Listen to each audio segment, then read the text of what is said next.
Test. How bad is this? This is pretty bad. I was thinking I would not record a podcast while I'm walking today because I've got my book bag in wheel mode because I'm going between Airbnbs. So I don't like the wheel sound. That's generally annoying. However, I'm on how many lanes we got here? 1, 2, 3, only 6. A 6-lane highway that I'm walking down. So that drowns out the wheel noise a little bit. Not really though, I can still hear it. I don't know, my thinking was I would take breaks and stop once in a while and maybe go somewhere quieter and record updates. But now that I'm on this street, I can't figure out the name of the street, unfortunately. It's not in English, but I think I can still situate you to let you know where I am. This is it. This is the street. This is the one I'm just going to walk down for the whole day. So I think this is just going to be a noisy episode. I mean, a lot of the episodes are noisy. That's not new. That's the only problem with outdoor podcasting. This kind of field recording type podcasting is it's a shame about the noise. But what if, actually, I got another idea. Instead of me sort of holding this recorder like I usually do and just talking loud, maybe I'll experiment today with holding the recorder really close to my mouth and talking more quietly. My natural inclination is to yell against the noise, but I'm going to try that. Let's try it out and see how it goes. All right, I got this thing. Well, that's really close. How does that sound? I feel like I might blow out the mic. Let me turn down the sensitivity on this bad boy. All right, test. Let me see. I usually have this set to like an 8. Now I got it set to a 5. Let me listen back to this and see how it sounds. All right, this seems okay. Let's give it a shot. I mean, yeah, I think maybe this will revolutionize my recording in loud environments a little bit. Wish I'd thought of this earlier, like when I was in Quebec. Yeah, this doesn't seem so bad. I mean, I got this mic right in my mouth, though, so we'll see. But, I mean, this seems pretty good. I think this is going to work. Nice. So, yeah, today is the day that I'm going from my Airbnb sort of near Shinjuku to my Airbnb in Itabashi. And it's always kind of exciting these days when you're switching between Airbnbs. You just leave your life behind. You pack up all your stuff and you just fucking take off. And you never have to go back and you just go on to the next place. I guess that's a good indicator of if you enjoy this weird Airbnb travel life, is if you like that feeling. The way I kind of like getting lost and just wandering around. One of my friends told me, he's like, I hate that. That's one of my least favorite feelings. So I imagine this might be a thing too. Maybe you don't like the idea of just, I leave that place behind and I can't even go to the new place until after 3 o'clock. I'm just an indigent person in the middle, but I think it's just it feels good. I just like leaving behind whatever's going on. You're not beholden to a property. You don't have to deal with whatever's going on there. Whether it was good or whether it was bad, either way, you just move on to the next thing. And in this case, it was kind of bad. I didn't love it. But I figured surely today is the day that I'll have to get on the subway. I haven't taken a subway ride since the first night when I came in from the airport. So I was thinking maybe I had that thought of Sunshine City in Ikebukuro. The Tully's coffee in there. I could just sit down and with my laptop and do some stuff for the afternoon. But again, that's just assuming that a store from 4 years ago is still even open and still even there. And then I started looking at it on the map. I was like, how far is this shit? Because the whole reason I got this place was because the first Airbnb I ever got in Japan was in Naka Itabashi. That's 4 stops from Ikebukuro. So that still always kind of feels in a weird way like my home neighborhood, just because it was the first place that I lived for like 40 days. And I thought my Airbnb was an hour walk past that, but it's only half an hour. It's not that far. And the whole thing, if I was to walk it, is 16 kilometers. And I've been experimenting with distances, trying to internalize what they mean lately. And I was thinking, like, that's not so crazy. That's pretty normal. I've had a bunch of days where I've walked that far, if you count how far I walked and then had to walk back. A couple of days I went further than that. So it's like 4 hours, a little under 4. But yeah, I mean, that's what I've been doing every day anyways, just walking around. And this is the added bonus of I don't have to go back. I just walk from one place to the other place, and that's the day. And that's kind of like my dream. I remember I was talking to my friend Brad about how if money was no object, my favorite thing would be to get 2 Airbnbs in Tokyo, one on either end. You know, one east of the Sumida River somewhere, or the Arakawa River, and one way out west. And I could just travel back and forth between them, just ramble my way across Tokyo back and forth each day. So I'd only be at each one each second day. That would be so cool, because having to go back is the awkward part of a journey. So I was thinking today I could do that. I mean, I gotta do something all afternoon. Even if I went and did the sitting at the Tully's thing, realistically, I'm gonna sit there for like an hour. It's probably as long as I can sit in a coffee shop before my poor body starts to hurt. So I figured, fuck it, let's do it. I mean, I can bail out if I have to. It's one thing I love about hiking. Oh, speaking of hiking, so I was saying how I was watching hiking stuff on YouTube, and I liked this term somebody mentioned of type 1 fun and type 2 fun. And type 1 fun is just fun, whatever that is, whatever people consider fun. I don't know, maybe you're being showered in gold doubloons and you have a nice umbrella so they don't hurt you. Whatever, it's just fun in the moment. And type 2 fun is the stuff that's not actually that fun, necessarily. You know, a tough hike in rough conditions, but you know it'll be fun later. Later on, you'll be glad you did it. Later on, you'll feel good that you did it. That's type 2 fun. So I was like, well, you know, yeah, this is a pretty nuts walk all the way across Tokyo. But I've done walks like this before. I walked from Ikebukuro to the Skytree and back. That was fucking insane. But that's one of my more enduring memories. And yeah, in this case, again, I don't even have to go back. I just have to go. The main downside is, since it's Airbnb transfer day, I've got all of my stuff, including, just because my bag is so packed full of things, I'm also wearing 2 pairs of jeans. I'm wearing both my jeans because that's the only good way for me to transport both my pairs of jeans. And I didn't check the temperature before I left, but this has got to be the hottest day yet. It's got to be over 20 degrees. It is so hot. I had to wear one of my hoodies, like a shawl, just to protect my neck so I don't get sunburned in my poor little skin. Geez, this isn't even so bad, really. I guess the noise comes and goes, but even if I wasn't recording at sort of reduced sensitivity, I still feel like this noise is not that bad. But yeah, that's where this is like hiking, but it's like level, I mean, whatever the easiest, most beginner hike is, hiking through a city is way easier than that. Like, what if you're just not ready to hike at all? As I'm not. There's no shame in that. You got to start somewhere, you know, to build up your abilities, to build up your strength. If you push yourself too hard right away, you'll just fail. You'll just collapse. You'll hurt yourself. So this is still kind of like hiking. It's like I'm hiking all afternoon, except it's flat ground.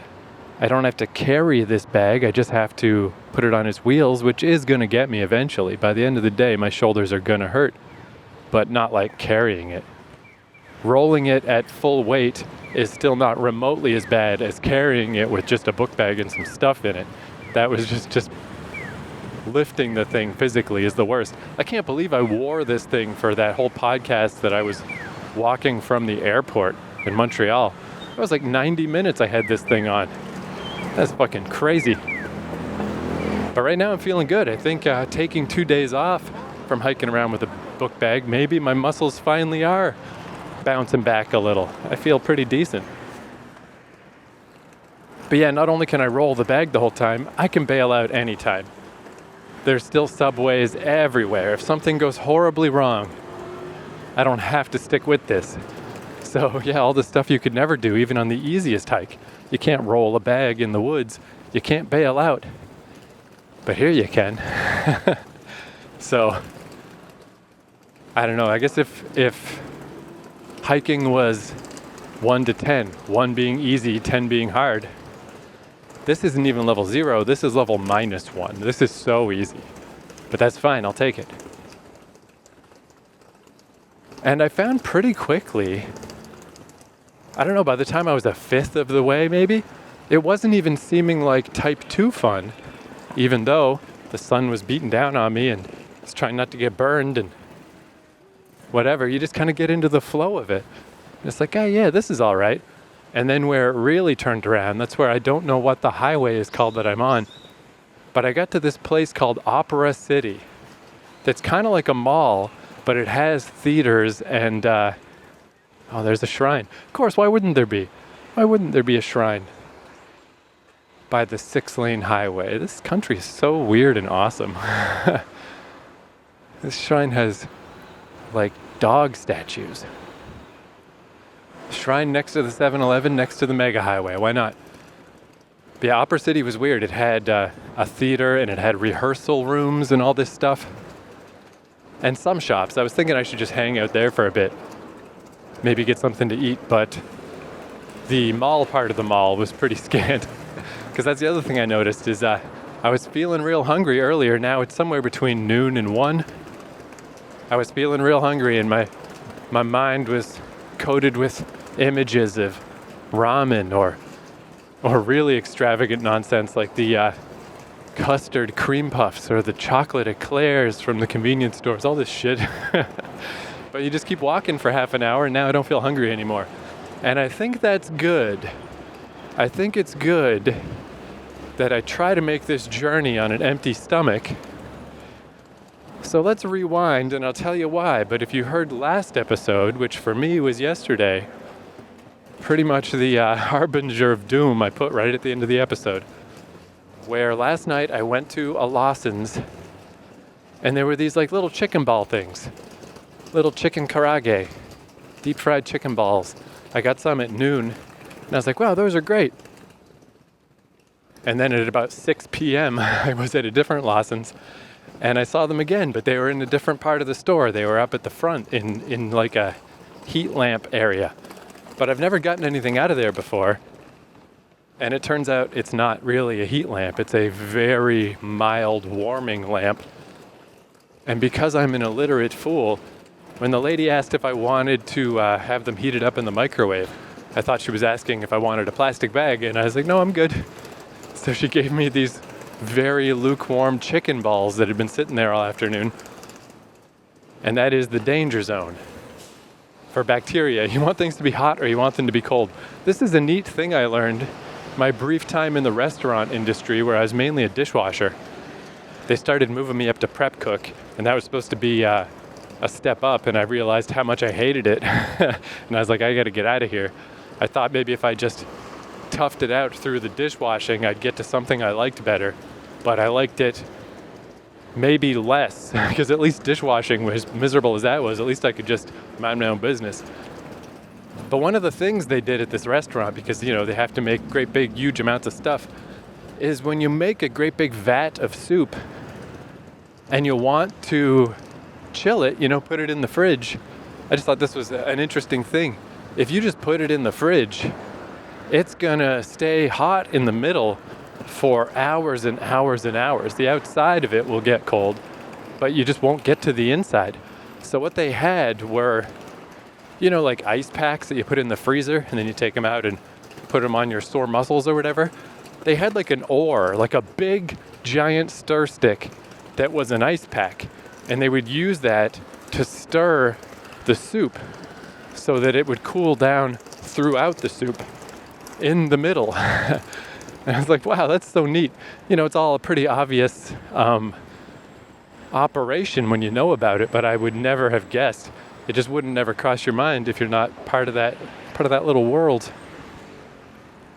Oh yeah, the other thing that makes this like hiking, before I get back to the karage story, is I had the sun beaten down on me when I was in the quieter parts of town with the smaller buildings. Once I got to this major street, the one that Opera City is on, the buildings have shade, so I don't have to worry as much about getting sunburned. So it's like going into the trees, but it's buildings. And also, the sidewalks are really wide, and the number of bicycles is reduced by like 90%. So, and I saw a highway sign that said Itabashi. That's when I knew I was, about a fifth of the way when I saw this. But that's when I knew, like, awesome. Like, when the highway signs start pointing you to where you're going, you're good. You can just follow those. I might not even need the map. And in fact, I believe this is going to take me to Oyama Road and Naka Itabashi on my way. My old neighborhood. Yeah, this is a pretty delightful little walk. Yeah, this couldn't have come at a better time. I was very ready to get out of that Airbnb. And pretty ready to get out of that neighborhood too. Because even this, I like this better. Even though this is technically a bigger, crazier neighborhood with all the businessy stuff going on and huge buildings, it feels calmer because there's giant wide sidewalks next to the super street. Everything's not as packed in. But anyway, I ate these lukewarm chicken balls, and it wasn't until I was like 75% of the way through them that I started getting this feeling, just the, when you can taste the grease they were cooked in, because, if it's like all hot, you wouldn't really notice. When it's a little cold and you can taste the flavor of the grease, and it's like, this is not good. This is not good. I shouldn't have done this. But at that point, they were almost done, so I just ate them. I'm like, whatever, here's hoping. So then this morning I woke up nice and early. I got up an hour earlier than I was gonna, like 2 hours before I had to get out of this Airbnb.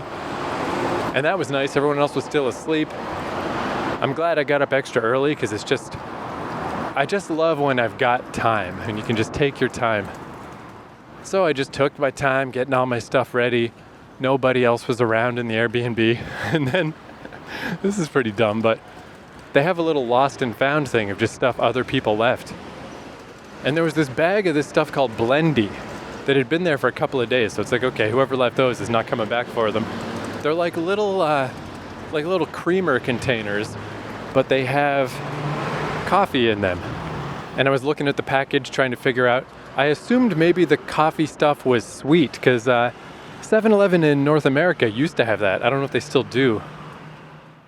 But they had these little like flavored espresso creamers. So on top of your flavored cream that you would put in your coffee, you can get extra caffeine as well. I don't know if they still do that. It's pretty insane. I thought these were like that. And because of the beauty of Japan, there are 2 drink machines right outside the building that I was in. So it's so cool, you can just go right outside your door and just get whatever you want from the machine. So I was just going to get one little can of coffee just to fuel me as I packed all my stuff up. But since there were these blendy things that I assumed were sweet, I got a black coffee.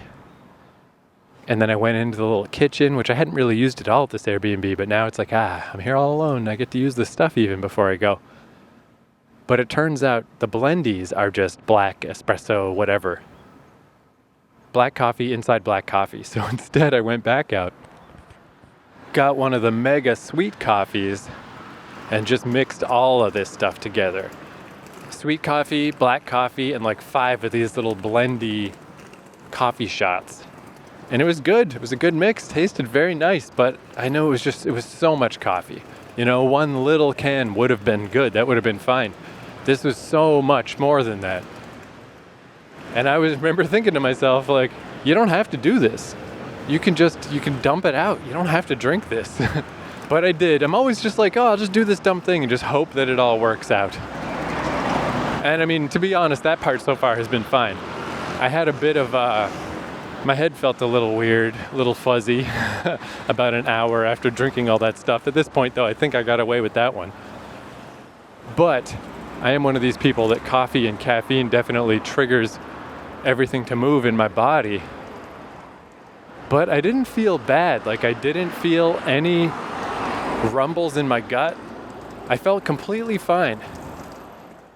You know, sometimes like I was afraid that these karage chicken balls would give me like when you've got a diarrhea situation and just any little time you move, you feel the shift in your gut, you feel the gurgle. I didn't feel any of that. I felt fine.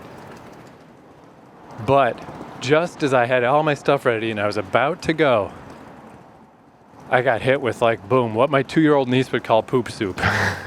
It was pretty bad. And for a moment, I was like, oh, come on, I was just about to leave. But then the backup thought hit me of like, hey, don't complain.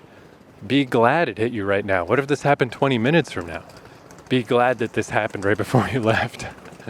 But it was like, geez, yeah, not good. But that was hours ago, and everything's been okay since. So I think, beyond the best possible scenario of just completely getting away with, it was like that episode of Futurama where Fry eats the sandwich from the intergalactic gas station and gets really sick. That's basically what I did. Beyond somehow that just not affecting me at all, I think I got away with it as well as possible. I guess we'll see where things go. But, I had this one just bad, what would have been a bad situation if I didn't have a toilet right there. But I did. And I think maybe that was it. Famous last words. I really can't complain. Not too bad.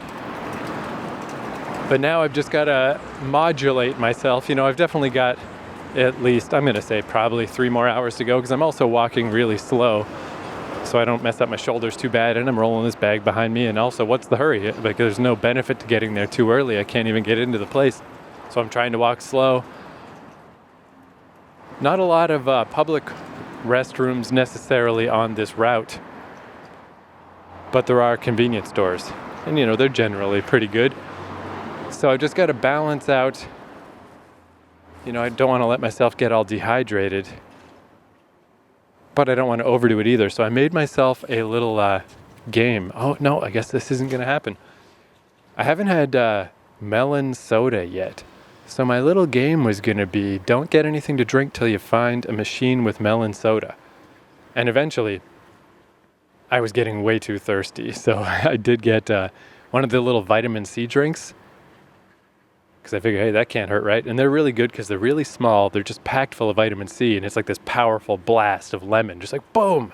So I did get one of those. And I was just passing a machine that's got two Calpis melon sodas that are both sold out. So, not yet. Keep on rolling.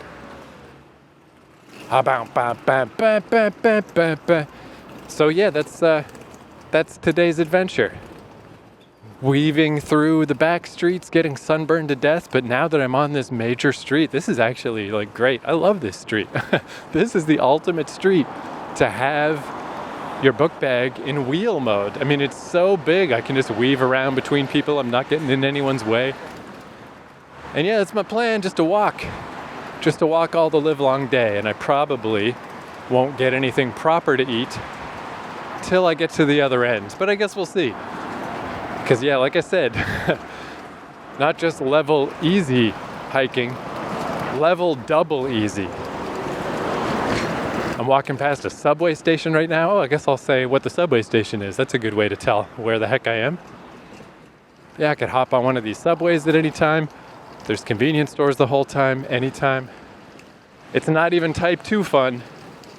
This is type 1 fun. This is fucking great.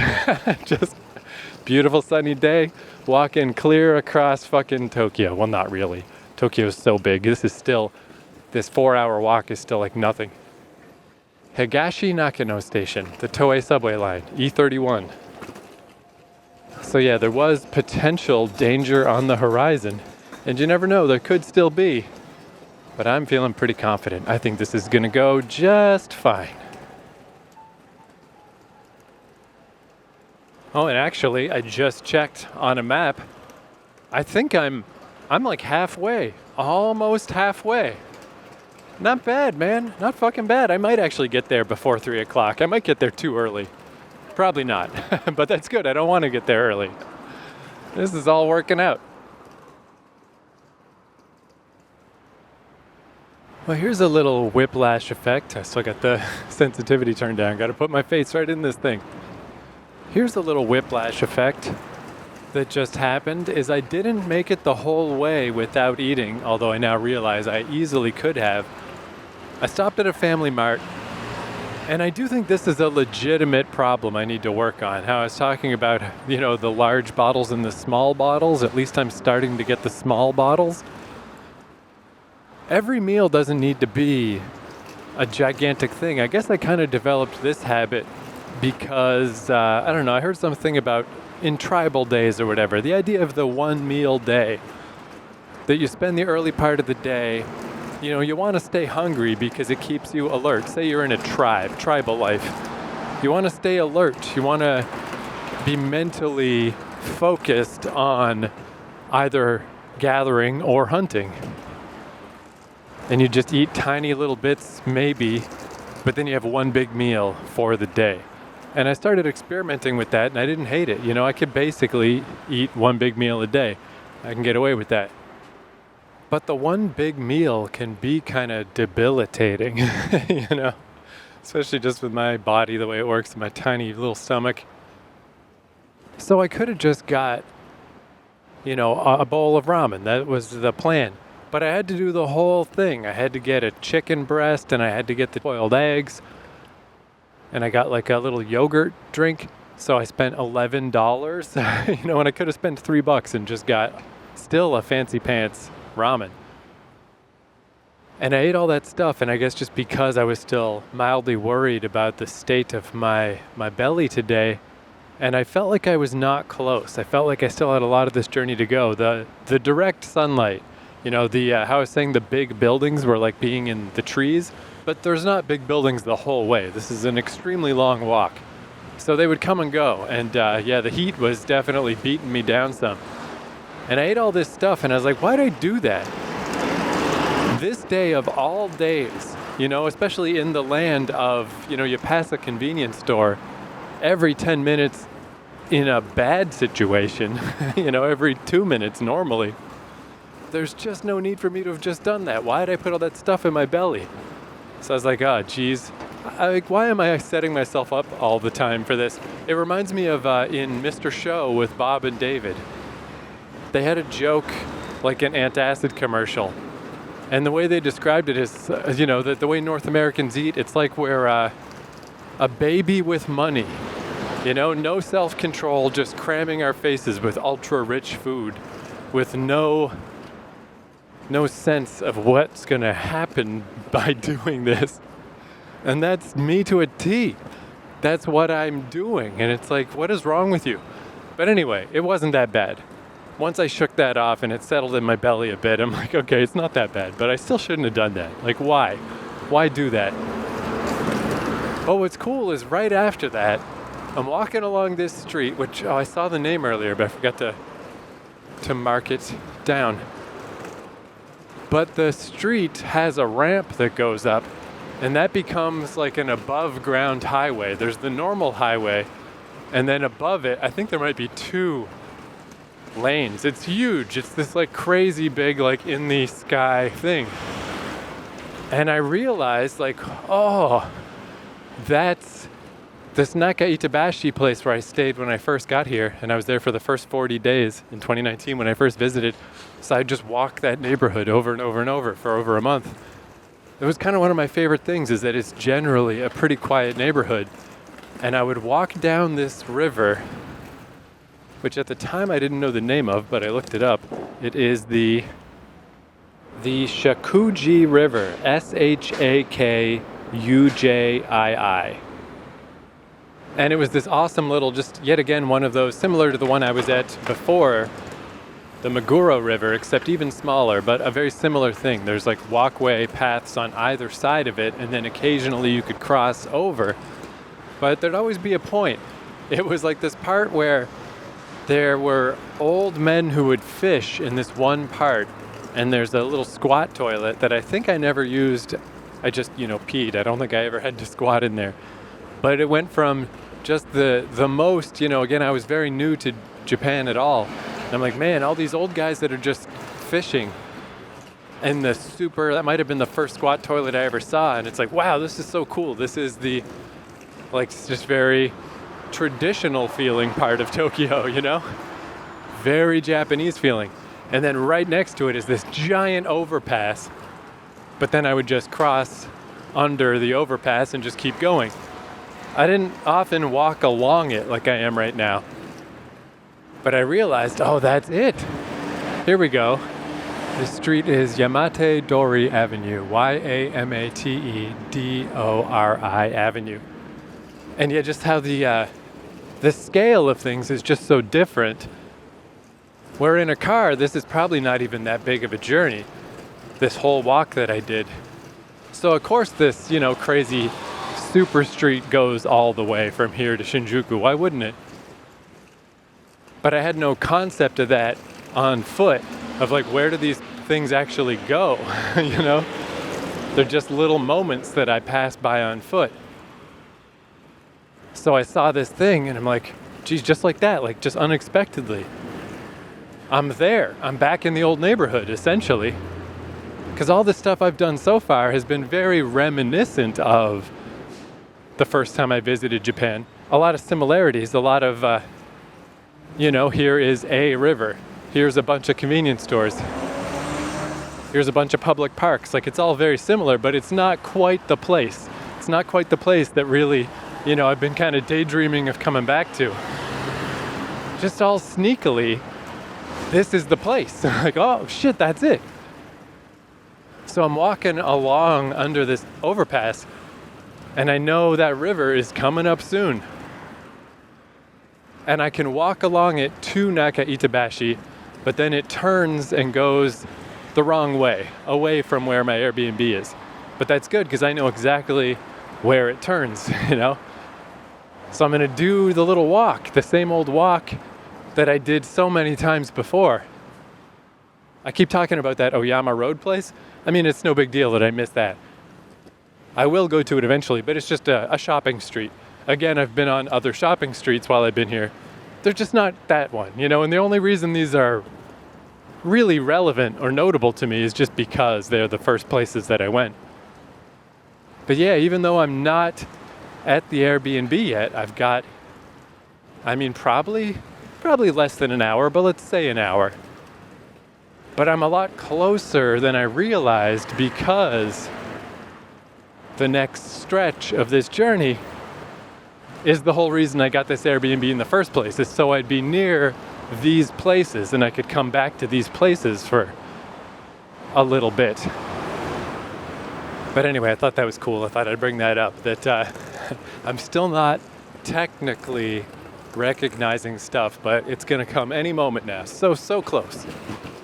And I've got some harder info about I noticed on my little Airbnb listings while I was checking out of the old one and making sure I had the info for the new one. I do have some actual hard info about, they're both 6-day stays.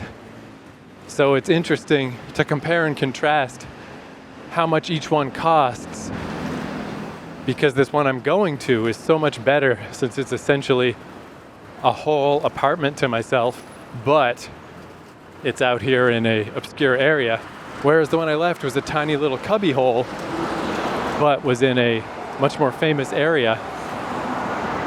And it's just handy, since they're both the same number of days, we can compare and contrast the prices. But let's do that later when I'm not by the big massive highway.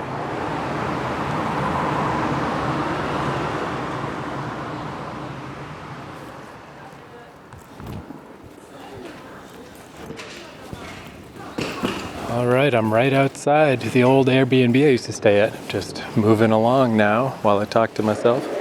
What a mysterious place. because it looks immaculate. It looks super brand new. It looks way better than everything else around it. I'll kind of get into a bit to this neighborhood. But yeah, it's such a fancy pants looking building. Yeah, the wheels. Maybe I should put this thing on my back. I'm almost there anyway.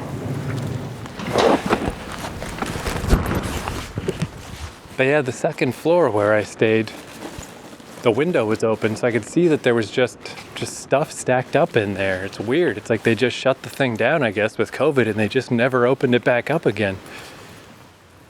Man, though, in my very first episode where I was talking about when I first came to Japan and I was sick, I'm walking across that little bridge. There's the 7-Eleven, the first 7-Eleven I went into where I got the cough drops. So yeah, turning the corner, it was that exact thing I was saying, the little fishing area, though nobody was fishing right now, and the little squat toilet, and this whole neighborhood is so much more, like you can tell, I couldn't tell I guess at the time, it didn't occur to me, but comparing them back to back, this area is so much less affluent, I guess I would say. The buildings are so much more weathered. And you can just tell there's way less money flowing through here. And this makes sense why I was saying I felt so much more comfortable when I moved away from Shibuya and even away from Sengenjaya. And as I got further away, the more comfortable I felt. Because this does feel pretty different. So this last week has been kind of weird now in hindsight, where everything is similar. I'm like, hey, yeah, I'm back in Japan. But it wasn't quite right, because it was just different. Like, I looked up Sengenjaya briefly just to see about the origin of the name and stuff, because it's just, I'd never heard of it, and it seemed like such an odd name. And I found out it means 3 tea houses, and they were saying how, very desirable neighborhood amongst Japanese people and people who moved to Japan alike, and, within easily access to blah, blah, blah, all the stuff you might want. And now I'm seeing that, yeah, that's not quite right. That's not how Japan was in my mind, really. Everything was a little bit wrong, it was so close, but it wasn't quite right. Where this area, where everything is just calmer and quieter, there's a lot more old people. Old people and kids, it's definitely not where the movers and the shakers move, where the young up-and-coming professionals live, And yeah, if I could have, I would have just done a repeat of last time, where I just was here for like 40 days. Maybe 40 days is a little much, but it's weird, like I just couldn't find places that were affordable around here. There were some other places near where I stayed before, but they are really expensive, like $50 a night, like obviously for very short visits. And the reviews are impeccable. I'm sure they're very nice places. But yeah, the whole reason I was here initially was because it was cheap. And then it got its hooks into me, and I'm like, yeah, that's my favorite. But it would seem really weird to spend a bunch of money to come back here. And even this place that I found, it's not the worst deal. It's still a little bit expensive. And it's about half an hour away from the neighborhood proper. But even that is only available for 6 days, just a tiny little bit. Then it was booked up after that. So I'll take it, at least I get a little taste. But yeah, I realized, again, just one of these things that didn't occur to me at all till just now, till just the moment it hit me. Is, I got into Japan and I had that crazy trip from the airport where everything was all nuts. And then for the last nearly a week, I've just been exploring around the Sengenjaya area, and it's been cool. But I didn't realize till I got back into this neighborhood that it's like I hadn't quite gotten back to Japan yet, I was in a very close approximation of it. But I guess the thing is, because I visited here right before COVID, and then I've just been in my hometown the last 4 years, and Japan is just such a unique place and was such a unique experience to come visit here, that it's stuck in my mind so clearly that I've been basically daydreaming about it for 4 years, like if I have a hard time falling asleep, one of the things I'll do is just walk through an old neighborhood of somewhere I used to live and just kind of walk through it as well as I can, try to remember as well as I can. And this stretch from Itabashi to Oji Station, I did that all the time. So it kind of took on the feeling of like a dream to me, and not just that stretch, but out in Fukuoka and then out by Akigawa Station, all these other places that I'll be going eventually. It's all like, it was obviously real stuff. It all really happened, but it felt like a dream, I guess, because I would just, I say daydream, but not so much daydream. It really was more at night, just trying to fall asleep. Just over and over, I've been thinking about these places. So it was a really crazy feeling to turn that corner and start walking down that river. And again, it's similar to the Meguro River, but that was, all that stuff was like little remixes of or facsimiles of my memories. This is the real place. And I don't know, it's like I had a little moment where it's like, man, I think I'm getting a little choked up here. What a crazy feeling. I'm inside that dream, that weird dream that I kept having over the past 4 years, because it wasn't a dream at all, it's a real place. And maybe there's a bit of irony that it's not special, it's not a fancy Japanese neighborhood. But for me, it was like crazy, because those times that I'd be laying in bed, walking down the river in my memory, and like, okay, then this part would happen, and then this part, and then the big overpass, and then this, and then this. It's still just like, the major beats, the vague memories, where turning that corner and being back on that route, suddenly it's perfect. Every detail is perfect because it's right there. Like, this is the real place. Every detail is exactly right. See, I feel like this is like, I don't have a term for it, but it's like inverse tourism or something. It was really cool to see Japan and like, oh, look at all these places I'm seeing I've never been before. Cool. And it's neat to stumble upon a landmark or see some of the sights or whatever. But the stuff I really wanted to see was just this random ass neighborhood. This is it. But who knows? Maybe it's like waves on the beach, right? Like maybe now all that stuff that I saw for the past week, maybe that'll be the stuff next time.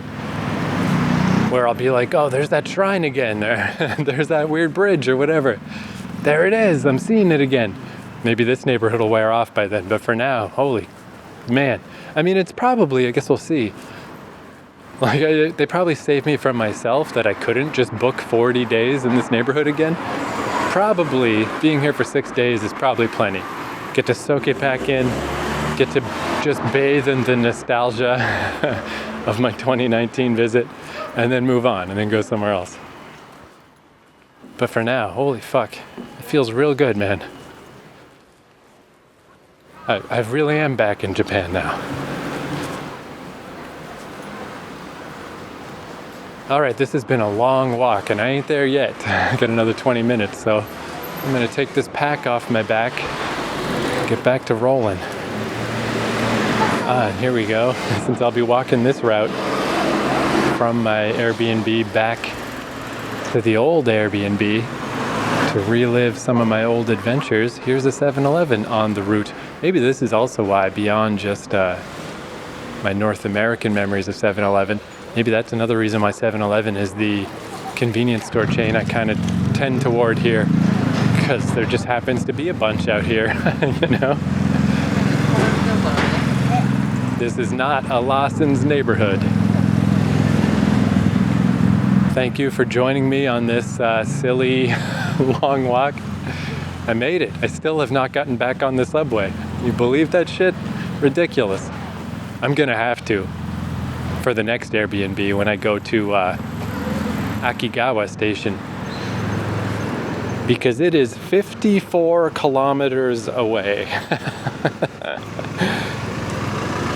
Again, I can't tell how long that would take to walk because I don't have an internet connection right now. At that point, there'll be no choice. But I got a feeling while I'm here in this neighborhood, I think I'm staying on foot.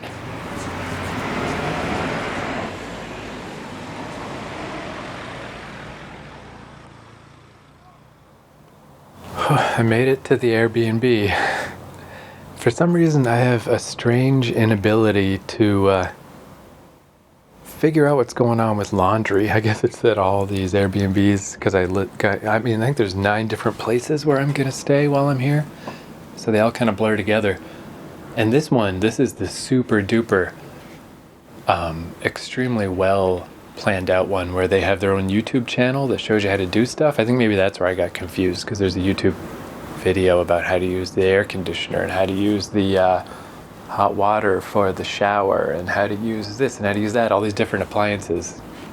And somehow I got mixed up because there's so many of them. I was like, I could have swore I saw a laundry machine in there, but it's all right. There's a laundromat literally around the corner, right around the corner, 2-minute walk. Because at first I was like, oh geez, it's been such a long day. Maybe I'll do it tomorrow, but I don't want to put it off just in case. I mean, I checked all my stuff before I left the last place, but just don't trust a bed bug ever. And the little ones are so little eggs and stuff. I'm going to go do that right after this. Plus, I don't have enough socks. But man, this place is so good. And I noticed on their listing, they say like, long stays are fine. Stays longer than 28 days, no problem. I don't know when that would ever be possible, because it was really booked up on Airbnb. And that makes sense because this place is fucking amazing. To recap, so the upsides are to the last place. It was 3 stops away from Shibuya. Clearly a big upside to most people, not an upside to me, Interesting to try, but that's like I was saying just earlier this episode, that's really not my vibe. I don't like it to be all crowded and stuff. I don't need it to be fancy. I mean, it's nice, it's fine, but it's not what I prefer. So it's a little bit of a downside. Meanwhile, the downside to this place is it is far away. Maenocho, it's called Maenocho, Itabashi City. Although, I wonder. I mean, I came in from a weird direction just because I wanted to pass by Itabashi. But if I was station agnostic, let's say we'll use Ikebukuro, because Ikebukuro is pretty major. If I wanted to get to here, oh, it's a bus line. Okay, so yeah, it is legitimately a little tough to get here. There's actually no subway near here. They recommend a bus from Accompany station. Oh yeah, I was also going to say about the laundry thing. I was like, I feel like, because I've been walking so long, and the thing I was saying, how as the sun goes down, I always feel a bit drained, and then once the sun goes down, I feel fine again. It's literally only 5 p.m. It's 4:59. It's not late in the day. I have all the time in the world to go do laundry. This is not the end of the day, but it's just because it gets dark so early. Which again, man, I love that. It's just such a weird, again, that idea of feeling like I'm inside a dream, not to just like exoticize Japan. Mainly, it feels like a dream because, like I was saying, I compulsively daydreamed about it. But it feels like a dream in that sense, like in the way that you can just walk down the highway and there's a shrine next to it. That feels like a dream. That's not normal. That's not usual to North America. That quite literally never happens, So that's just like you're walking down the street and you're like, how is there a highway there and a shrine there? 5 feet from each other. It doesn't make any sense. So it does have that feeling that just kind of gives you a little shock, like, man, this is the world? This is weird. But this thing with the weather, that it's going to be pitch black in half an hour, but it is so hot today. Oh, I guess I can finally check the temperature, because I was just dying today. I could not believe it. It's November 2nd, and it's like, how is it so fucking hot? 22 degrees right now, and that's with the sun going down. Yeah, it was 25 earlier. So again, just even that, the weather, this literally, physically cannot happen in Canada. We definitely do have the sun going down at 5 o'clock. That's not weird. That happens every year. But it's frigid. It's super cold. It's, wear your big winter coat. the early darkness is associated with freezing, literally freezing. And here it's dark early and it's over 20 degrees out. It's summer warmth. It's so weird. It just feels like a dream. It feels so different. Like I would kind of chide myself maybe a little being stuck in my hometown for 4 years. It's like, yeah, I know it's boring. I know it's my hometown, but should I really pine after that Japan experience so much? Surely I can whip my life into exciting shape at home, right? I mean, sort of, my internal world, sure, I can dive into writing novels and stuff, and I can try to work on my rich inner life.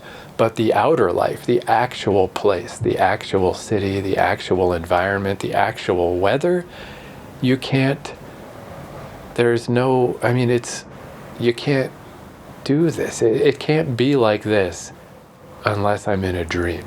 That's how weird it feels to be in Japan. And I mean, man, you can't put a price on that experience, that's nuts. Which I'll get back into that model and thought in a moment. So yeah, this place, it's far away. It's really far away from everything. To me, that's a bonus. To me, I like it better. I feel better out here. I feel more natural. This is what I like. I like everything to be a little quiet and a little calm and a little run down and not as bustling, not as busy. That's, I think, why I was commenting so much down by Shibuya and those environs, how surprised I was to see so many tourists and so many fellow foreigners. Because out here, you never do. But yeah, so it does have those downsides, which it's a double bonus for me because I don't think they're downsides. I like all that stuff. I like it better.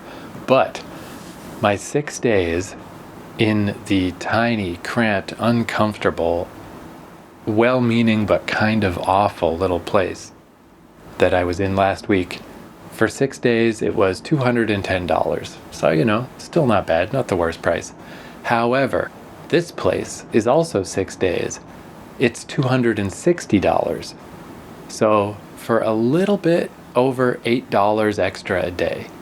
$8, which again I spend more than that when I buy ramen from freaking Family Mart. $8, not much. And let me give you the audio walkthrough. This is so fucking bananas. So okay, we walk in, got our little Genkan, got a nice welcome guide that this is a couple. It's a Japanese man and a French woman. I noticed in my instructions of how to get here, they were in English and French, which is unusual. But it's because she is French. So there's this great big laminated welcome guide for everything you might need to know for this apartment, and local stuff, even like an onsen, how the onsen works, and tips and tricks. And man, I'm gonna go through this book at some point. There's so much stuff in here, it's like crazy. And then we've got the kitchen that has a little toaster oven, a microwave, a pretty good sized fridge, every little like utensil, pots and pans, all the spices and everything you could ever conceivably need. Like a gas burner stove, which I will certainly not be touching. The sink, and then over here we got, I love in Japan how the toilet and the bathroom are separate. It just makes sense. It's so weird that the rest of the world doesn't do that, but bathroom with super duper toilet. Sometimes in these places out here, they have normal toilets, but this one's got the bidet, it's got the whole deal. And the shower room, it's like the kind of room where the whole room is a shower. But there's also the tub, which is the little square tub, which I did use the little square tub once when I was in Fukuoka last time. It's a little tough on my legs. I'll probably just use the showers, I suspect. So already, that's already ludicrously larger than what I had before. Now we're into the living room. In here, there's 2 couches that can also fold out, because technically you can have up to 4 people in here. That would be a little a little cramped, but not bad. There's a little balcony in the back. There's a television in here. There's a chair, table, storage places with all kinds of extra stuff in the storage, extra futons, blankets, yada yada. I'll have to turn on the TV at some point too. Do an episode about Japanese TV, what little I can comprehend of it. Then there's a bedroom with 2 beds. I got 2 beds. And look at that, another little TV and like an air conditioner unit. And there's beautiful paintings all over the place. The place is super nice and really awesome. But the other thing that I like about it, that I was feeling this even as I was walking through this neighborhood, but I feel it in here too, I guess because of stuff like the gas burner stove and stuff.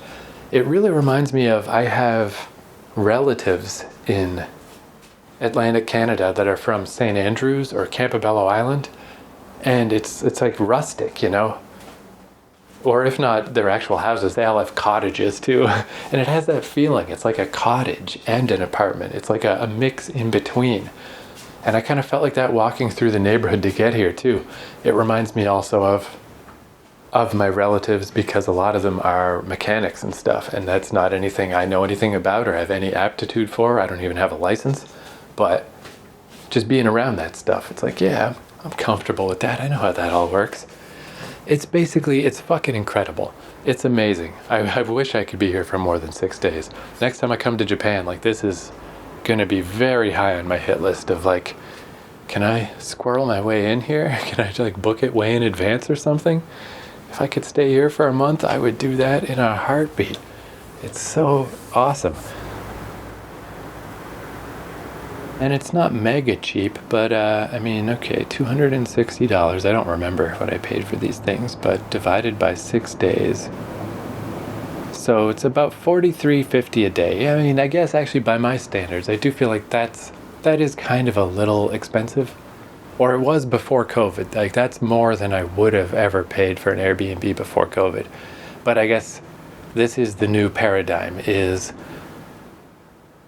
the cheap places just aren't that much cheaper, because the other place was $35 a day, you know. So I mean, I guess that's how this happened. That was sort of how the slippery slope happened, is I already felt like $35 a day for the place in Sengenjaya was a little more than I would ever have paid back in the day. I would have found something cheaper. So then that this is only a little bit more. So that's how you sort of sneak your way up to a point that it's like a lot more than I ever would have paid before. Maybe I wouldn't stay here for a month, because at $44 a night, I mean, that adds up pretty fast. That's kind of a lot. But I would certainly stay a little longer than this if it were available. But I think that is what kind of led me from here, is just kind of even just these first 2 Airbnbs that I booked, sort of where I was getting a lay of the land. Like, okay, this is how it's going to be. So if this is how it's going to be, and no matter what, I'm going to have to pay a bit more than I used to back in the day, given that it's not going to be especially cheap no matter what, these little cases where you spend the extra $8 a day, I mean, it's just out of control how much more you get. This is crazy. I could live here. This could be my house. This is so amazing. I mean, I'm sitting in a living room. There's a fucking kitchen to my right. There's a bedroom ahead of me. 2 beds. What in the goddamn shit? It's so, I mean, bookshelves, books. I haven't even begun to absorb all the stuff that's here. It's like fucking ridiculous. It's so awesome. What the shit? So I guess, yeah, I've kind of, in my mind, instead of it being $44 a night, in my mind it's $8. I'm only spending $8 for all this? What the fuck? But yeah, very much worth it, because I wanted to be in this neighborhood anyway, so I was like, yeah, I'll just splurge. It's only available for those 6 days anyway. Let me splurge on the 6 days. And then I'll go back to my little cheap holes in the wall, but I didn't really. Like, I kind of kept up with this idea, is like, let's just spend a little more, fuck it. So my next place is also, it's not as big as this, but it's, again, it's just a neighborhood I wanted to go back to, and it's a solo place. Then it's going to be Fukuoka after that, and similar thing is like these weird little, it's almost exactly the same situation. There were communal places downtown But I didn't even want to be downtown. I was going to go travel out to the outskirts, out to the mountain every day. I wanted to find a place by the mountains. So I found a place sort of an hour's walk from where I'm trying to get to, but, you know, more on the edge of Fukuoka. That's a little bit more, but again, an entire apartment. I got 2 of those. Then if I remember right, oh yeah, so I do have a couple of somewhat communal stays. I got a place in Chiba where it's like a guy has 4 bunks set up, so that's a little bit. It's only for a few days. And I do have one for a while. It might even be like 2 weeks by the Sky Tree. That's more like a capsule, like a proper capsule hotel, because I've never done that before. So that'll get me back into communally moded stuff. Then I got another place that's like a little mini apartment, and then my final place, it's a private room, but apparently it is like the tiniest thing in the world. So I got a nice little mix, but I assumed going into this that I would probably have all little cramped in communal places just to keep it affordable. But ultimately, yeah, it's not that much more for a way better experience. Man, I can just feel like the stress has left me immediately. Man, this feels better. It's not that things have been particularly stressful so far. Like I said, it's been pretty great how well things went at the Calgary airport and how well the flight went. And then ultimately, I was getting used to that little place, and it wasn't the worst. And I'm just really glad that the bed bugs were a very minor problem, or so it seems. Again, I'm still going to go do that laundry right after this, because I just better safe than sorry. But I mean, I wasn't just walking compulsively every single day, absurd distances in random directions, just because I was excited to be back in Japan. It's because I didn't have anywhere else to go. I didn't want to go back to that fucking Airbnb. I didn't want to be there. You know? God, I wish I could stay here for more than 6 days, because I do want to be here. This is fucking... I mean, especially in my silly little life where I pretend I'm going to be a writer, you know? This is like a writer's retreat. This is so fucking perfect. What a nice little apartment. So that's one thing, just to end a little maudlin. You know, I also got up real early this morning, and I've been walking through the heat all day. I'm definitely wiped.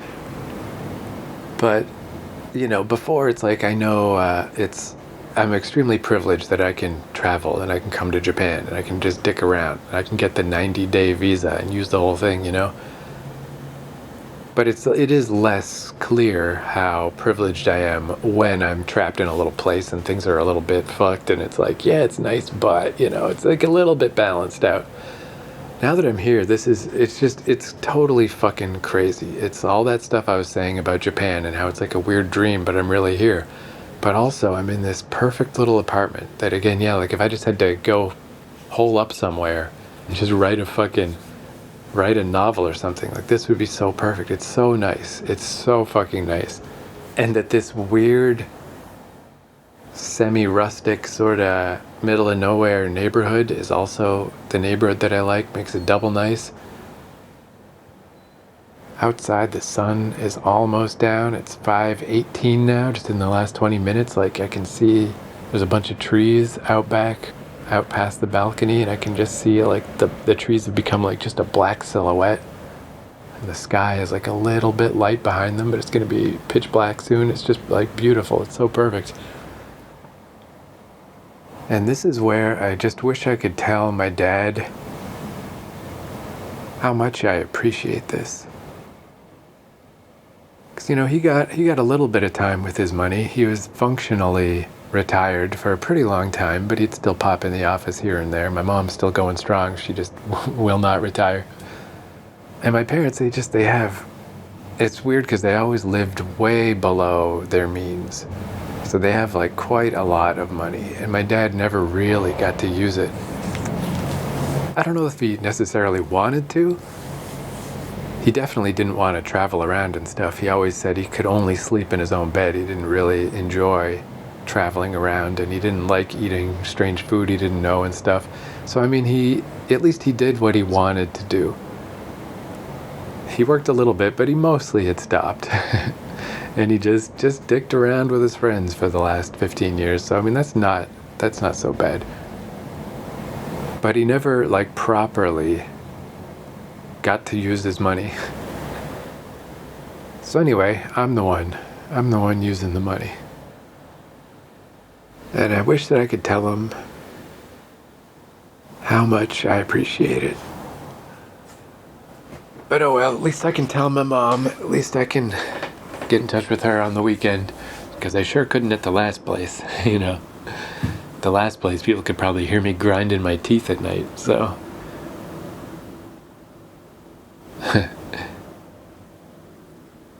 Yeah, I mean, this has been a pretty good trip already, but yeah, between 6 days here and then the next one is Akigawa Station, which is my other big place that I daydreamed about a lot.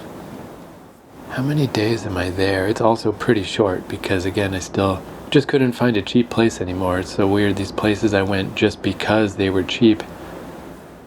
And then I had to pay to go back. Akiruno. Looks like that one's 7 days. One whole extra day. Yeah, then a few weird little days in Chiba, which even the guy from Chiba, maybe it was a weird translation, but I think he even seems, his message suggested that Chiba's boring and there's nothing there. but